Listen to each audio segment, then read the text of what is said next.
ጽኑ ሴት በሃይማኖት የጸናች ፈጣሪዋን የምታከብር የምትወድ ለነገሮቿ ሁሉ ፈጣሪዋን የምታስቀድም ቤቷን ለመምራት ነገሮቿን ለማከናወን ፈጣሪዋን ያስቀደመች ሴት ለኔ ልባም ሴት ናት። አንተ ይሄንን አሳልፈኝ እኔ አቅም የለኝም አቅሙ ነኝና አሳልፈኝ እኔ ደግሞ አቅም ለሌላቸው ብርታት ላጡ ሰዎች ብርታት ልሆናቸው ብዬ ጠየቅኩት። ያው እግዚአብሔር አላሳፈረኝም። ብዙ ሰው ፈጣሪውንም ትቶ ስራውንም ሁሉ ነገር ትቶ ሁሉ ነገሩ ለሰው ሲሰጥ ደግሞ ያንን ማድረግ እኮ ቢያስደስተው መልካም ነበረ ወይም ትክክል ነኝ ብሎ ቢያምን ጥሩ ነበር። ግን አይደለም። አንዳንዴ ትክክል እንዳልሆን ከተሰማን ያለንበት መንገድ ያንን የምናደርግበት ምክንያት ማወቅ ትልቅነት ነው። እኔ ፈጣሪን ማምነው ስላደረገልኝ ነገር ብቻ አይደለም ወይም ስለሰጠኝ ነገር ብቻ ሳይሆን በችግሬ ውስጥ የሚሰጠኝን ጽናት በችግሬ ውስጥ ጸንቼ እንዳልፍ በማድረግ ውስጥም ችግሬን ስለፈታው ብቻ ሳይሆን እዛ ውስጥ ስላጸናኝ ራሱ ደስተኛ ሆናለሁ። አንዳንዴ እንዴት ነው ዝም ብሎን ነው የምንለው ሰዓት እንደኛ አለማየታችን አይናችን አለመግለጣችን ነው እንጂ ዝም ብሎን አይደለም። ብርቱ ሴት እንደሆን ጠንካራ ሴት እንደሆን ፈሪ ነበርኩኝ። ኮንፊደንስ እንዲኖረኝ ደፋር እንደሆን ማምንበትን ነገር እንዳረግ ጠይቀው ነበር። ምን ያህል እንደምወደድ እንዲሰማኝ ያደርገኛል። ሰዎች ምንም ያህል ከሰዎች ባታገኝ ፍቅር እሱ ያንቺ በመሆኑ የምታገኘው ፍቅር ግን ቀላል አይደለም። ይህ ያልተነገረው ፍቅር ፕሮግራማችን ነው። በዚህ ፕሮግራም ላይ ስለ እግዚአብሔር ፍቅር፣ እግዚአብሔር በህይወታችሁ ስላደረጋቸው ነገሮች፣ ስለ ቸርነቱ ብዛት የምንወያይበት መንፈሳዊ ፕሮግራማችን ነው። የዛሬው እንግዳችን መንፈስን በሚያድሱ ምክሮቿና በተስፋ ሰጪ ቃላቶቿ እናውቃታለን። የህይወት ፈተናዎች እንዴት በጥበብ እንደሚታለፉ በማስተማር ትልቅ ሚና እየተጫወተች የምትገኝ የትዳር አማካሪ ቃል ኪዳን ተፈራ ናት። እንኳን ደህና መጣሽ ቃሊ። እንኳን ደህና ቆየሽ። ቃል ኪዳን ተፈራ እባላለሁ። ያው ባለትዳር ነኝ። ተወልጄ ያደግኩት እዚሁ አዲስ አበባ ውስጥ ነው። የመጀመሪያ ሴት ልጅ ነኝ። እንግዲህ 2 ወንድሞች አሉኝ ታናናሽ። ያው ጥሩ የሚባል እድገት ነው ያደግኩት። ቤተሰቦችሽ እንዴት ነው? የመያዝ ነገር አለ? ያው ቤተሰቦቼ በጣም ደስ የሚል አስተዳደግ ነው ያሳደጉኝ። እንደዚህ ይዘውንም አይደለም ለቀውንም አይደለም፣ ግን መሀል ላይ ልጅ ማደግ እንዳለበት መስጠት ያለባቸው የሚችሉትን ሁሉ አድርገው ያሳደጉ ናቸው። እንዴት ነው ኃላፊነት የሚበዛብኝ ሰው አልነበርኩም እውነቱን ለመናገር። ያው ሴት ልጅ በሆነም ግን ወንድሞቼ በጣም ኃላፊነት የሚወስዱ አይነት ነበሩ። ቤተሰቦቼም እንደዛውና ብዙም ታናናሽ ቢሆኑም እና ብዙም ኃላፊነት የሚበዛብኝ ሰው አልነበርኩም። ጥሩ እድገት ነው ያደግኩት። እናቴ ኃይለኛ ናት በእርግጥ፣ አባቴ ደግሞ ዝም የሚል አይነት ነው፣ ግን በጣም ግልጽ ናቸው።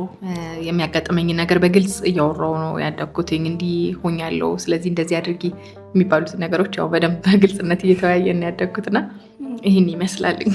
ቃሊ እንግዲህ ባለትዳር ነሽ እና ያንቺ ትዳር ከመመስረትሽ በፊት ስለ ትዳር ያለሽን አመለካከት ከእናትና አባትሽ ትዳር የተረዳሽው ነገር አለ? የተማርሽው ነገር አለ ወይስ እንዴት ነው? የመጀመሪያ ልጅ እንደመሆኔ መጠን ያው የቤተሰብሽ ሚስጥረኛ ነው የምትሆኚው። ስለዚህ ብዙ ስለነሱ ትዳር አይ ነበረ።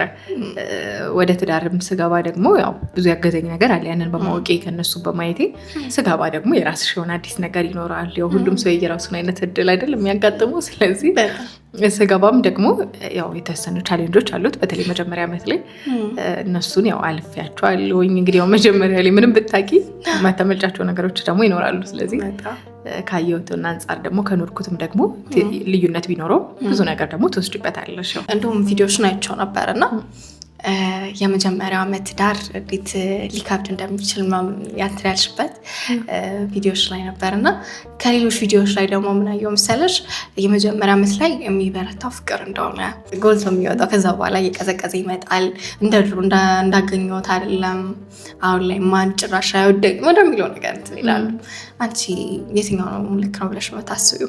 ያው የመጀመሪያ ዓመት ብዙ ሰው የሚነግርሽ የነበረው እንዴት ነው በቃ ሁሉ ነገር ሀኒሞን ነው ምቾት ነው የሚል ነገር ነው የምንሰማው። ግን ስትገቢበት ደግሞ እውነትሽን የምትኖሪ ከሆነ እንደዛ አይደለም። እኔ እንደው መሆንም አለበትም ብዬ አላስብም። እስቲ አስቢው፣ ከተለያየ ፋሚሊ ነው የመጣሽው። የእሱ አስተዳደግ ሌላ ነው፣ የአንቺ አስተዳደግ ሌላ ነው። ስለዚህ ወንድምና እህት እንኳን ሆነሽ እኮ ትጋጫለሽ። አንድ ላይ አንድ ቤተሰብ አሳድጎሽ አይደለምና ከተለያየ ቤተሰብ መተሽና የእሱን ባህሪ እስከምንረዳው ሪሌሽንሽፕ የራሱ የሆነ የቻለ ነገር ነው። ያ በጣም በቃ ትንሽ ጊዜ ነው የምታሳልፊው አብረሽ። ጥሩ ነገርሽ ብቻ ነው ሼር የምትደራረጊው። መጥነሽ ነው እና ብትናደጂም ብትደሰችም ያው ቤትሽ ገብተሽ ያንን ታውጫዋለሽ። ይሄ ግን አንድ ላይ ነው የምትኖሪው፣ የምታመልጭበት ቦታ አይደለም። ስለዚህ እስከምትግባቢ ድረስ አዲስ ነገር መኖሩ የማይቀር ነገር ነው። ያ ደግሞ ግጭት ይፈጥራል። ምክንያቱም አንቺም እኔ እንደምለው ነው መሆን ያለበት ያለሽ፣ እሱም እንደዛው ያየው ነገር እሱም ያካብደው አንቺ ጋር ቀላል ነው፣ አንቺ ጋር የምታካብዱ እሱ ጋር ቀላል ነው። ስለዚህ ያ ነገር ብዙ አይነት ነገሮችን ይፈጥራል። ግን ያን ታግሶ ላለፈ ሰው ደግሞ ቀጣዩ ህይወቱ ቆንጆ ይሆንለታል። መጀመሪያ ግን ያስመሰለ እየደበቀ ከቻለበት እንግዲህ ጥሩ ነው፣ ግን ደግሞ መዝለቅ አትችይም። ስለዚህ መጀመሪያ ላይ የደብቀው ሀኒሙን ብቻ ሲያሳልፉ የነበሩ ሰዎች ኔክስት ደግሞ እየተጎዱ እየመጡ ያየንበት ሁኔታ አለ አይደለ? አንዳንድ ልማዶች እንደውም አይበርግ። አሁን ለምሳሌ አንዳንድ ሰው እውነትም ጸባይ ሊሆን ይችላል ማለት የሚያደርጋቸው አሁን በየጊዜው ማታ በሚገባ ሰዓት አበባ ይዞላት የሚመጣ ከሆነ የሆኑች ነገሮች ስጦታዎችን በጊዜው ማለት ፕሮግራም ሲኖርም ሳይኖርም የሚያደርግላት ነገር ሲሆን ከጊዜ በኋላ ነገር እየቀረ ሲመጣ ምናምን ነገር በጣም ውስጧ ላይ በቃ ፍቅሩ እየቀነሰ ነው የሚል ነገር አለ እና ከመጀመሪያውኑ ወይ ባያስለምዱ ይሻላል ታያለሽ ወይስ ከጀመሩበት ይቀጥሉበት ነው? ያው ጥሩ ነገር እኮ ነው። ሰው ሁሉም ሰው ፍቅር መግለጫ ይለያያል። አንቺ ፍቅር ሲገለጽልሽ የምትቀበይበት መንገድ ይለያያል። ስጦታ የምትወድ ከሆነ ቢያደርግላት መልካም ነው። ግን ያው እውነት ነው አሁን እየተደረገ ሲያቆም እሱም እኮ ያቆምበት ምክንያት ምናልባት በቃ አሁንማ በቃ ኑሮ ነው ያዝነው፣ ስለዚህ በቃ ኑሯችንን እናተኩር ብሎ አስቦ ሊሆን ይችላል። ከፍቅር ከማጣት ወይም ከሌላ ነገር ሳይሆን እሷም ጋር ደግሞ የለመደችው ነገር አለ። ስለዚህ ቢቻል የምንችለውን ነገር ብናስለምድ መልካም ነው። አንዳንዴ በጣም በቃ ኦቨር ይሆንና እኛም ከአቅማችን በላይ ሲሆን እናቆመዋለን። ስለዚህ በተወሰነ ጊዜ አሁን በየቀኑ ማድረግ ላይጠበቅበት ይችላል። ደስ የሚላት ከሆነ ግን በሳምንት አንዴ ወይ በወር አንዴም ቢሆን ያቅሙን ነገር ካስለመዳት አይቀር እንደዛ ማድረጉ መልካም ነው። ከመጀመሪያውም ከሚቀር ደስተኛ አይደለች እሷ ወደው አይደል? ስለዚህ ቢያንስ በተወሰነ ጊዜ አንዴ ያንን ነገር ቢያደርግላት እሱ እንደ አቅሙ ሴት ልጅ ትልቅ ነገር ስላመጣሽላት አትደሰትም አይደለ? የምታስቢበት መንገድ ነው ብዙዎቻችን የምናየው። ስለዚህ ይህን ያህል ስለኔ ያስበው ነበር የሚለውን ነገር ለማሳየት ጥቂት ነገር ይበቃዋል። ስለዚህ ካስለመደ አይቀር ማድረጉ መልካም ነው። ግን ከመጀመሪያውም ሲያደርግ አቅሙን ማወቅም መልካም ነው ያስባለሁ። በቁርባን ያገባሽ በቁርባን የማግባት ስታሰብ ጀምሮ ጫና አለው፣ የራሱ ጫና አለው። ከቤተሰብም ከጓደኛም የሚመጣ ማለት ካለመረዳት የሚመጣ ማለት ነው። ፈተና ይበዛዋል። አይ እንደው በዚህ ይሻላል እኮ በኋላ እንደው መለየት እንኳን የሚመጣ ገና ሲጀመር ራሱ ብዙ አይነት ነገሮች አሉ፣ ታዊ ሀሳቦች አሉና ያንን ሁሉ ሀሳቦችን ሳትሰሙ ወይም ሳትቀበሉ ወደ በቁርባን ጋብቻችን ለማድረግ እንዴት አሰባችሁ? ያው መጀመሪያ ላይ ስንጋባ በዓለማዊ ጋብቻ ነበረ። በቀበሌ ተፈራርመን የገባ ነው። ያደረግነው ከ2 ዓመት በኋላ ነው። አብረን እየኖርን ማለት ነው። እንዳልኩሽ በዓለማዊ ጋብቻ ከተጋባን በኋላ ያው ሁሌም ቢሆን እናስብ ነበረ በዚህ ቢሆን ብለን የምትመኙ ነገር ይኖራል። ግን ደግሞ መጀመሪያ ላይ ስላልተሳካልን ከልባችን ግን አልጠፋም ነበር። ቤተክርስቲያን በሄድን ቁጥር ሰዎች በቁርባን ሲቀቡ ስናይ እንቀናለን። ቃል ሲቀባቡ ስታይ ደስ አይልም? የሆነ ስሜት በጣም ውስጥሽ የነበረ ነገር ስለሆነ ደግሞ በጣም ስለዚህ ሁሌም እግዚአብሔር ደግሞ የምትፈልጊው ነገር ተደጋግሞ እንድታዩ ያደርግሻል። ወጣቶች አብረው ቁርበው ሲሄዱ ስናይ ደስ ይለናል፣ ያስቀናናል። መቼ ነው እኛስ እንደዚህ ምንሆነው እንላለና እንደው እግዚአብሔር ፈቀደልንና ከ2 ዓመት በኋላ ነው ያደረግነው። ኦፍኮርስ ሁሉም ሰው ይልሻል እኮ ፈተና ይበዛበታል ይላል። ግን ፈተና የማይበዛበት ህይወት የለም የትኛውም ህይወት ላይ ብትሆኚ። ግን ከእግዚአብሔር ጋር ሲሆን ፈተናው ይቀላል። ከሱ ጋር ሆኖ ማለፍ ይሻላል። ስትፈቅጂለት ወደ ህይወትሽ እንዲገባ እሱም ደግሞ መንገዱን ያመቻችልሻል አይደለ? ስለዚህ እኔ ያው ሁለቱንም ስላየው እንደው ምስክር መሆንም እችላለሁ። በጣም እንደው ልዩነቱ በጣም ምክንያቱም መጀመሪያ ላይ ትንሽ እንዳልኩሽ ነው በዓለማዊ ጋብቻን የተጋባ ነው። ግን ቢሆንም ፈተናው አልቀረልንም። በጣም ከብዶን ነበር። ካልወጣንበት እስክንል ድረስ ከብዶን ነበር። ከቁርባኑ በኋላ እንደውም እኔ በጣም እንደው ፈተናውን አይደለም እያየሁት ያለሁት በረከቱን ነው። እግዚአብሔር ነገሮችን ሲያስተካክልልኝ ያየሁት ብዙ ነገሮችን ሲያቀልልኝ ነው። ያው እንዲህ ብላችሁ የምትፈሩ ሰዎች ያው ህይወት ፈተና አይጠፋውም፣ ግን ከእግዚአብሔር ጋር ይሻላል ሁሉ ነገር ባይነኛ ነው። እሱን ቅድሚያ ከሰጠን ህይወታችን እሱን ደግሞ መንገዳችን ያሳምርልናል። ወደ ሶሻል ሚዲያ እንምጣ። እንግዲህ ያው እንደምናውቅሽ በማማከርሽ ስለ ፍቅርና ስለ ትዳር ስለምትሰጫቸው ሀሳቦች በዛ ኮንተንት ነው የምናውቅሽ እና ያንን ወደዚህ ኮንተንት ለመምጣት ምን አነሳሳሽ? ማለት እንዴት ጀመርሽ? እስቲ ምን እንደመጀመሪያ ወደ ሶሻል ሚዲያ እንዴት መጣሽ? ኦኬ ያው መጀመሪያ ላይ ዲኮር ነበር ሶሻል ሚዲያ ላይ የምሰራው። ያው ብዙ ሰው ላይ አስታውስ ይችላል ትንሽ ስለቆየኝ እንደጀመርኩኝ ሶሻል ሚዲያ ላይ ማለት አሁን ያለሽ አካውንት ላይ አሁን ያለኝ አካውንት ላይ ዲኮር ነበር የምሰራው። አሰራሮችን አሳይ ነበር ያው ሙያዬም ስለነበረ። ግን ጎን ለጎን ከባለቤቴ ጋር ዳንኤል ወዳጆ ይባላል እንግዲህ ባለቤቴ ያው ብዙ ሰዎች ያውቁታል ሶሻል ሚዲያ ላይና ከሱ ጋር አግዘው ነበር አብሬው ሰራ ነበርና በዛ ሰዓት ያው ብዙ ሰዎች ወደሱ ሲመጡ ያለውኝ ሆስት አደረግለት ነበርና ከብዙ ሰዎች ጋር ማውራት ትድላለኝና ሰው ብዙ ነገር ሲያሳልፍ አየሁኝ። ከብዙ ፈተናዎች አልፈው ወደዚህ መተው ከዛ ደግሞ ነገሮችን ከብዷቸው አግዟቸው ሲወጣ ያለውኝ ፈጣሪያቸውን በሱ ምክንያት ሲያመሰግኑ ያለውና ደስ ይላል አይደል? መንፈሳዊ ቅናት ይሰማሻል እኮ። በአንቺ ምክንያት ፈጣሪ ሲመሰገን ማየት ደስ ይላል። ኩራት ነው በጣም። ትዳርም ህይወታቸውም ማንኛውም ህይወታቸው ክፍል ላይ እሱ ማማከር አገልግሎት ስለሚሰጣቸው ያንን ሳይ በቃ አብሬው ስልጠና ወስዳለሁ፣ አብሬው ማራለሁ።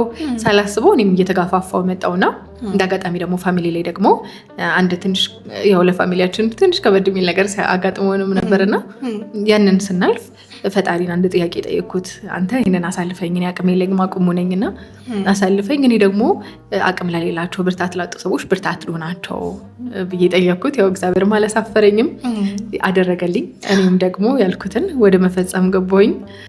ያው በዚህ መልኩ ነው እንግዲህ ወደ ሶሻል ሚዲያ መጣሁት። ከእግዚአብሔር ጋር በተፈጸመ ቃል ኪዳን ምክንያት ወደዚህ ሶሻል ሚዲያ መጣሽ። እውነት ነው። ይህንን አሁን እንደማናቅ ብዙዎቻችን እንደማናቅ እርግጠኛ ነኝ። ከመጣሽ በኋላ ህይወትሽ ላይ ምን ለውጥ አየሽ?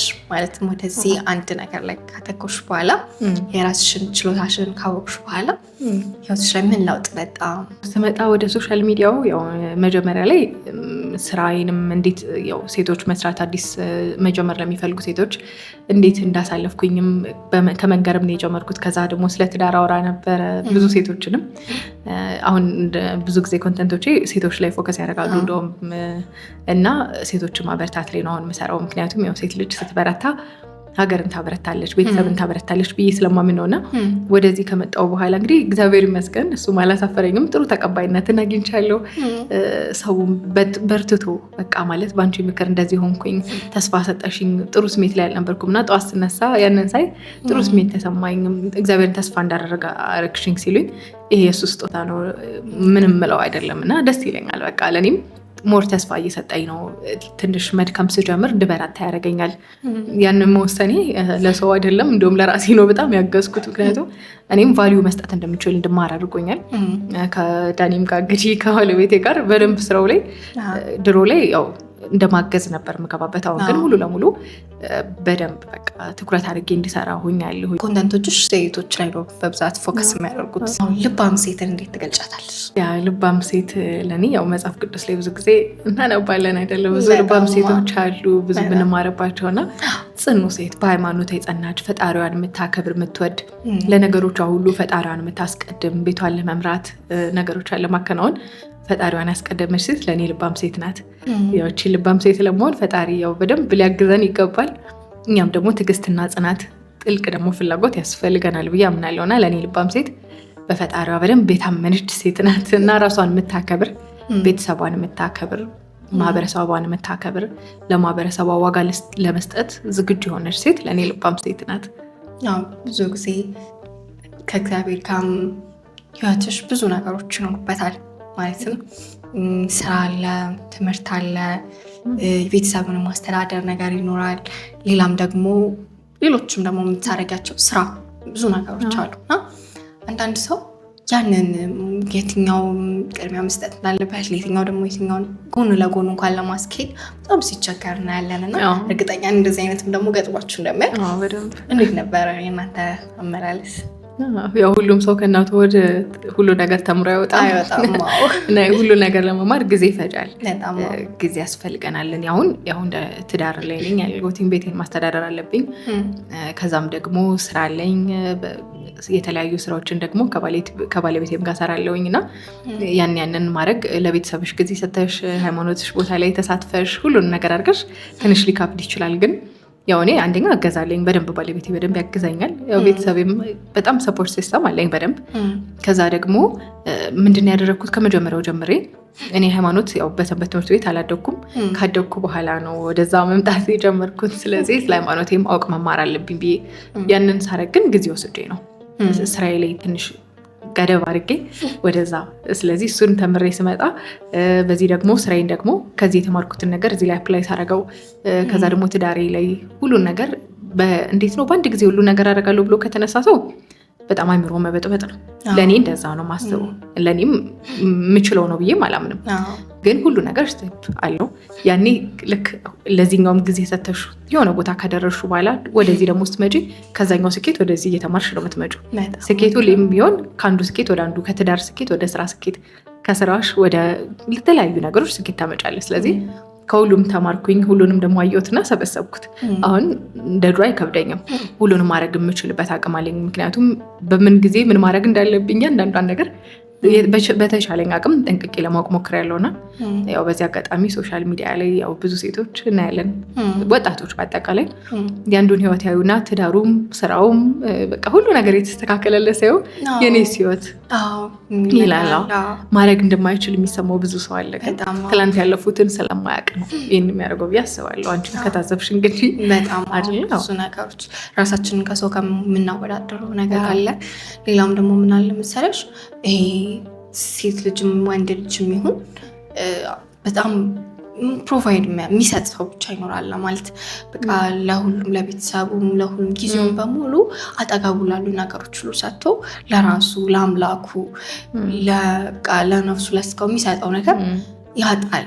ያ ሰው በዛ ሰዓት ላይ ወደ በቃ ራሱን ወደ መጥፋት ነው የሚሄደው። በቃ ያለበትም እንትን አይልም ነው። ያን ነገር እንዴት ይፈታል? አዎ ያው በጣም ትልቅ ጥያቄ ነው። የብዙ ሰው ደግሞ ጥያቄ ነው። ለሰው ማድረግ መልካም ነው። ለሰዎች ራስን መስጠት የምንችለውን ነገር ማድረግ መልካም ነገር ነው። ግን ሲበዛም ደግሞ መልካምነቱ ያጣና ወደ መጥፎ መሄድ ይጀምራል። ምክንያቱም ፈጣሪ መጀመሪያ ያው ራሳችሁን ጉዱ አይደለም ያለው፣ ካለን ነገር ነው እንድንሰጥ ያዘዘን አይደለም። ያለን ነገር ሁሌም እያደገ ይሄዳል። ግን እንዳያድግ ራሳችንን እየገደብነው ነው። ሁሉ ነገራችን አሳልፈን የምንሰጥ ከሆነ አንደኛ ለፈጣሪ ጊዜ መስጠታችንን እርግጠኛ መሆን መቻል አለብን። ለፈጣሪ ጊዜውን የሰጠ ሰው በጣም የተረጋጋ የሚያደርገውን የሚያውቅ ነው የሚሆነው አይደለም።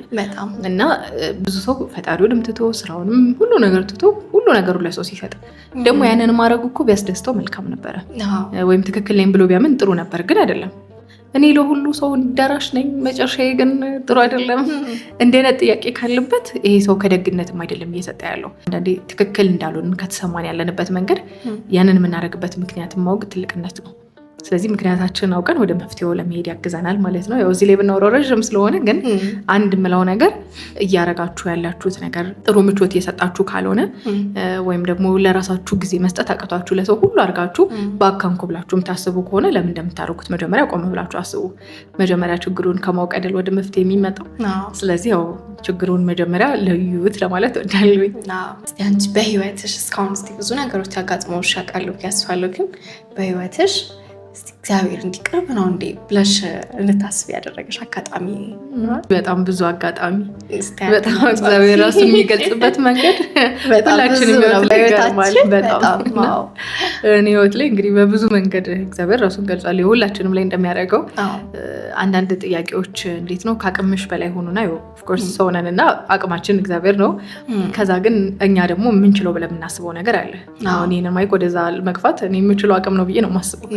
ከኔ አቅም በላይ የሆነ ነገር ግን ሲሆን እርዳታ ጠይቃለሁ እና ብዙ ጊዜ ከፈጣሪ በቀር የማይረዳን ሲቹዌሽን ውስጥ እንገባለን ሁላችንም። እኔም እንደዚ አይነት ነገሮች ውስጥ ገብቼ አውቃለሁ።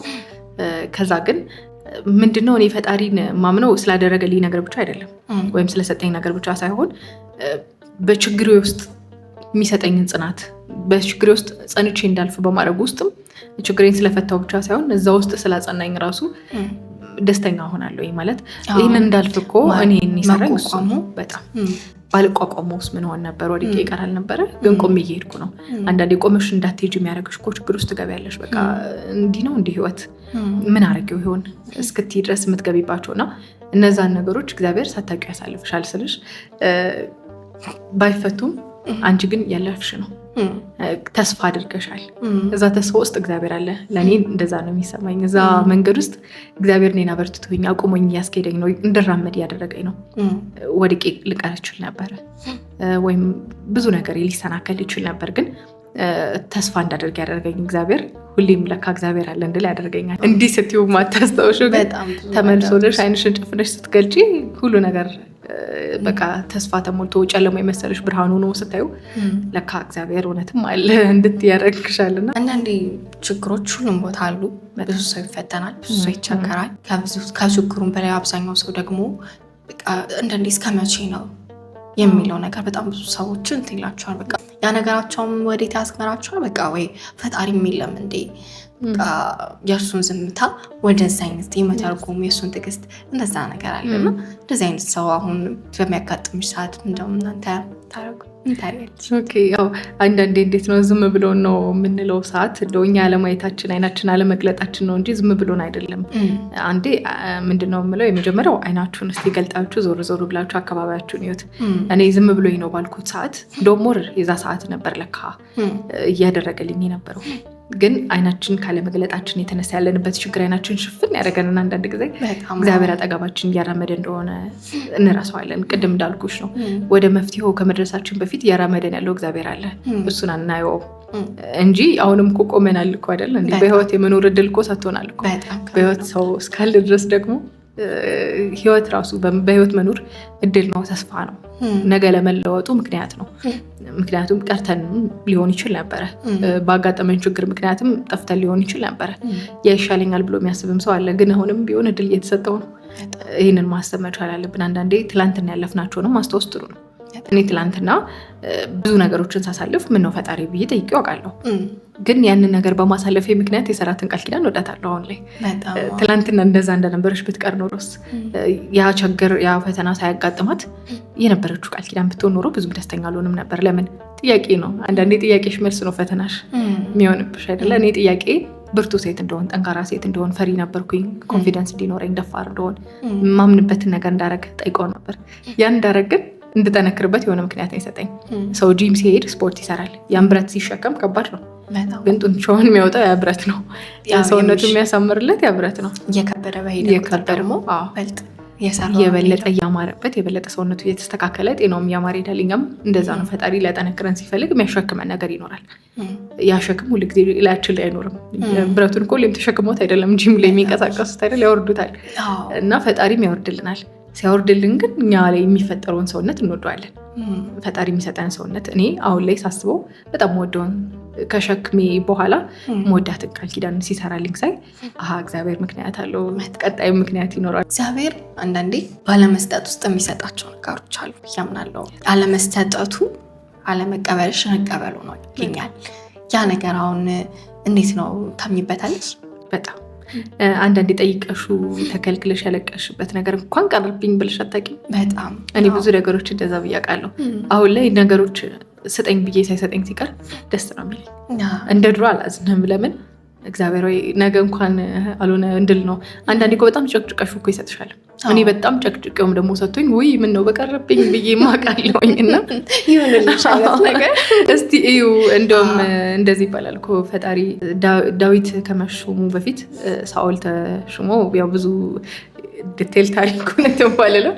ህዝቡን ሲያስጨንቅ ምንድን ነበር የነቅሽ መንግስት ነው ሳኦል ይባል ነበር። ለምንድን ነው በቃ ንጉስ ይሾምልን ብለው ሲያስቸግሩት በቃ እናት እንዴት ነው ምግብ አምጪ ሲሏት ወጥ እስኪደርስ በጣም ሲያስቸግሯል ልጆቹ። እንደውም ይነቃችሁ ብላ እንጀራ እንደምታጎርሳቸው ይሄም እንጀራ ያው ባዶውን ያንቃል አይደለም? እና እንደዛ ይባላል። ስለዚህ እኛም ደግሞ አንዳንድ ጊዜ የሚያንቀንን ነገር ይሆናል እየጠየቅን ያለ ነው፣ የሚጎዳንን ነገር ይሆናል እየጠየቅን ያለ ነው። እና ያ ሲሆን ደግሞ እግዚአብሔር ደግ አባት ስለሆነ ይከለክለናል። ደግ አባት ለልጁ ማይሆነው የሚሆነውንም እያነሳ አይደለም የሚሰጠው፣ የሚጠቅመውን ነገር ለጌታ ይሰጠዋል፣ ማይሆነውን ይከለክሏል። እግዚአብሔርም ደግ አባት ስለሆነ ያልሰጠን ነገር ለበጎ እንደሆነ ማመን መቻል ያው መልካም ነው ብዬ አስባለሁ። ስላየሁትም ነው። አንዳንዴ በጣም ካስቸገርን ይሰጠናል፣ ዋጋ ግን ከፍልበታለን በጣም። ስለዚህ አንዳንድ ነገሮችን ቀስ ብሎ መጠየቅ ያስፈልጋል። ማለት ለስለስ ማለት በቃ ከሆነ ይሁንልኝ፣ ካልሆነ ግን ግድ የለም ግን አንቺ አሁን ለምሳሌ ሪሌሽንሽፕ ላይ ብዙ ሰው እኮ እንትን ይላል አይደል? ይፈልጋል። ከዛ ግን የምትሆነው ሴት አላገኝም። ዘግቶ መቀመጥ አይደለም። በቃ ቆልፎ ፈጣሪ ያምጣልኝ አይባልም። ዘላ አትገባም። ከፍቶ መጠበቅ መልካም ነው። ግን ደግሞ እቺ ካልሆነች ይሄ ካልሆነ ብሎ ማስቸገር ሳይሆን የተሰጠን ግን በማስተዋል መምራት ያስፈልጋል ብዬ አስባለሁ። ያለንንም የተሰጠንን ያለ ማስተዋል ምክንያት ልናጣው እንችላለን። አጠገባቸው ያለ ሰው ከሆኑ ሰው ሩቅ ብዙ ፍለጋ ይሄዳል እኮ አንዳንድ ጊዜ። አንዳንዴ ነው ትዳር ላይ ምናለ ሚስት አሁን በጣም ሃይማኖተኛ ሆና የእግዚአብሔር እምነቷ ከፍ ብሎ ለትዳሯ በቃ የምትሰጠው የምታደርገው እሷ ሆና ባል ላይ ደግሞ የመድከም ነገር ሊቻል ይችላል። በተቃራኒው ሊሆን ይችላል። ባል ጠንካራ ሆኖ ሚስት ላይ እንትን የማለት ነገር ይታያልና ያ ነገር በጣም ባላንስ እንዳያደርግ ስለሚያደርገው በጣም ህይወታቸውን ከባድ ያደርገዋል። እና እንደዚህ አይነት መተው ያውቃሉ እናንተ ጋር እንደዚህ አይነት ሀሳብ ላይ እናንተስ እንዴት መለሳችሁ? አሁን በሃይማኖት አንዱ ጠንካራ ሊሆን ይችላል፣ አንዱ ደግሞ ትንሽ ደከም ያለ ሊሆን ይችላል። ሁሉም ሰው የራሱ ያደገበት የመጣበት መንገድ ስላለ ማለት ነው። ግን ደግሞ አንዱ ደከመ ተብሎ አንዱ መድከም የለበትም። ሁለቱም ጠንካራ ቢሆኑ ለቤታቸው በጣም መልካም ነገር ነው። ቤትን የሚያሰምረው የሁለት ሰው ጥንካሬ ነው። ግን ደግሞ አንዱ ደግሞ ባይጠነከር የአንዱ ጥንካሬ አንዱን ይመልሷል ብዬ ደግሞ አምናለሁኝ። ከልብ ከሆነ እምነቱ አሁን ብዙ ጊዜ እንዴት ነው ሴት ልጅ በሃይማኖቷ ጠንካራ ስትሆን ቤቷን በመልካም መንገድ ትመራዋለች፣ ልጆቿን በመልካም መንገድ ትመራቸዋለች። ስለዚህ የትዳር አጋሯም ላይ ተስፋ ሳትቆርጥ የእሷ ጸሎት፣ የእሷ ጥንካሬ፣ የእሷ እምነት ቤት ውስጥ የሚፈጥረውን በረከት በማየት እኮ ባልኮ እንዲህ ነው እንዲህ ብሎ እኮ ሊመለስ ይችላል።